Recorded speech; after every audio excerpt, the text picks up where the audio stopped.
আমি ঢাকা মহানগর দোকান ব্যবসায়ী মালিক সমিতির সভাপতি। আমার পাশে রয়েছেন বাংলাদেশ দোকান ব্যবসায়ী মালিক সমিতির সভাপতি।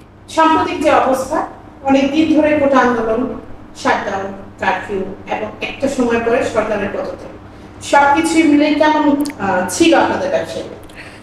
আসলে যখন আমি শুরুতেই কোটা আন্দোলন থেকে যেটা বৈষম্য বিরোধী আন্দোলনের রূপ নেয় এক সময়, সেই বৈষম্য বিরোধী আন্দোলন ছাত্ররা যখন শুরু করেছে, এটা তখন আমাদের সমস্যা হয়েছে, হয়নি তা না, কিন্তু একটা তাদের যে দাবিটা, এটা যৌক্তিক দাবি হিসেবে যখন আমরা সবাই বুঝি, তখন আমাদের মনে কোনো কষ্ট ছিল না।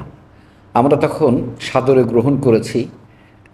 এই যে আমরা যে স্বাধীনতাকামী মানুষ, তারা প্রত্যেকটি মানুষই রাস্তায় নেমে এসেছে। আমরা যারা ছিলাম, আমরাও রাস্তায় নেমে এসেছি। এক পর্যায়ে গিয়ে আমাদের এই যারা মুক্তিকামী যারা ছাত্ররা ছিল, এদের আত্মাহুতির বিনিময়ে আমরা একটি বলতে পারেন যে আমরা একটা স্বাধীন সার্বভৌম আমরা পেয়েছি। আমাদের ব্যবসায়িক যে সমস্যা, এটা অনেক আগে থেকেই আমাদের ব্যবসায়িক সমস্যা। আপনারা জানেন যে করোনা থেকেই কিন্তু এই দোকান ব্যবসায়ীরা মানে আস্তে আস্তে আস্তে আস্তে পেছন দিকে চলে আসতেছে। কারো পুঁজি হারিয়েছে, সর্বস্ব হারিয়েছে, অনেকেই দোকান ব্যবসা ছেড়ে চলে গেছেন।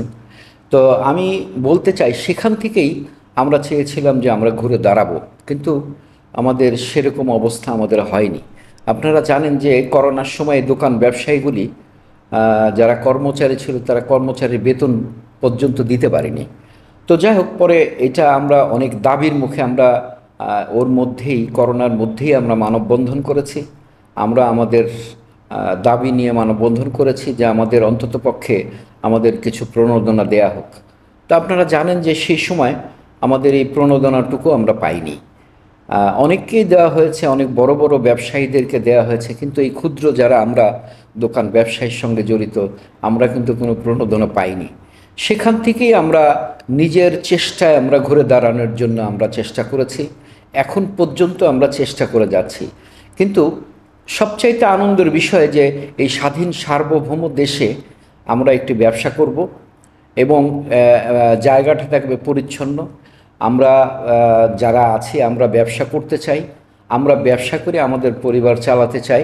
সেক্ষেত্রে আমাদের কোনো বাধা আর থাকবে না। আপনারা জানেন যে প্রত্যেকটি সেক্টরেই কিন্তু যে দুর্নীতির ছোঁয়া রেখে গেছে, যারা রেখে গেছেন, এই দুর্নীতিকে এই ঢেলে সাজিয়ে যদি আমরা নতুন একটি দেশ গড়তে পারি সবাই মিলে, তাহলে আমার মনে হয় যে আমরা আগামীতে আমাদের যত কষ্টই ছিল না কেন, আমাদের সমস্ত কষ্ট চলে যাবে।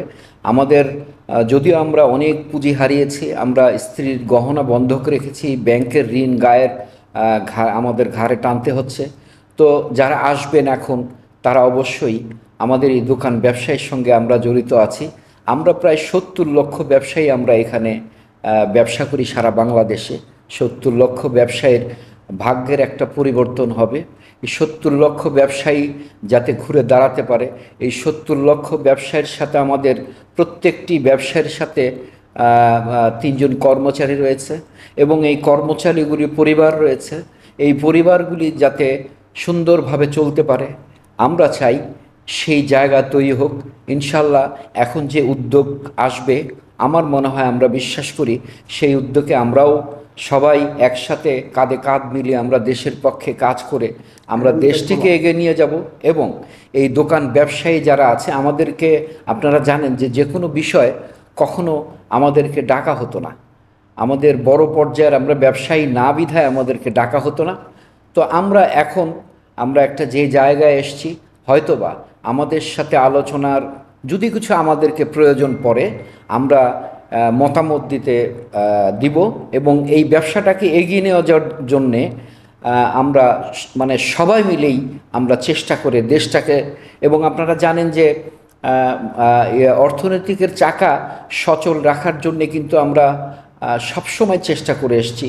অন্ততপক্ষে যে আমাদের যে ট্রানজ্যাকশনগুলি আছে দোকানের, সেই ট্রানজ্যাকশনগুলো যদি না হয়, তাহলে অর্থনৈতিক চাকা কিন্তু একসময় থুবড়ে পড়বে।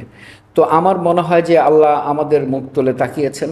আমরা নতুন একটি চিন্তা নিয়ে আমরা আমাদের এই দোকান ব্যবসায়ী সবার সাথে কাঁধে কাঁধ মিলিয়ে কাজ করবে এই আশা ব্যক্ত করি। এবং আমরা আপনারা জানেন যে আমরা ইতিমধ্যেই একটা আমাদের বাংলাদেশ দোকান ব্যবসায়ী মালিক সমিতির আমাদের একটা মিটিং হয়েছে। সেই মিটিংয়ে আমরা সবাই মিলে আলোচনা আমরা করেছি এবং ডক্টর ইউনূস যে আছেন ওনাকে ধন্যবাদ জানিয়েছে সবাই, আপামর যারা যত ব্যবসায়ী ছিল তারা। এবং আগামীকাল থেকে আমাদের মার্কেটগুলো আমরা খোলা রাখার জন্য একটা সিদ্ধান্ত নিয়েছি। কিছু কিছু মার্কেটের সমস্যা থাকবে, কারণ হচ্ছে যে এখন বর্তমানের যে অবস্থা সে অবস্থায় আইন শৃঙ্খলা বাহিনীর আমরা একেবারেই আমাদের এখনও সাজাতে পারে নাই। তো আমরা প্রত্যেকটি মার্কেটে আমরা ঘোষণা দিয়েছি যে আপনারা আপনাদের নিজস্ব সিকিউরিটি আরেকটু বাড়াতে হবে, বাড়িয়ে আপনারা আপনাদের মতো করে আবার ব্যবসা শুরু করেন।